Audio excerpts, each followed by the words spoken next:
جب حضرت علی نے مرحب کو قتل کر کے خیبر کو فتح کر لیا تو یہودیوں اور مسلمانوں کے بیچ اختلاف ہونا شروع ہو گئے۔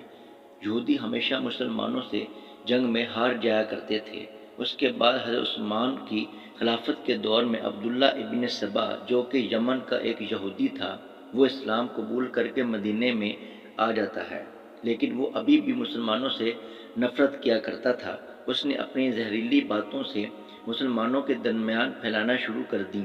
اس نے کہا، ہر ایک نبی کا وصی ہوتا ہے اور حضرت محمد صلی اللہ علیہ وآلہ وسلم کے حضرت علی ہیں، عثمان کی جگہ انہیں خلیفہ ہونا چاہیے۔ اس نے اپنی یہ زہریلی باتیں مدینہ، شام، مصر اور تمام جگہوں پر پھیلانا شروع کر دیں۔ اس نے تو یہ بھی کہہ دیا کہ حضرت علی خدا ہیں۔ یہ جو آج یا علی مدد کا نعرہ لگتا ہے، وہ یہیں سے لگنا شروع ہوا۔ جب حضرت علی عثمان کے گھر پر حملہ ہوا تو حضرت علی امام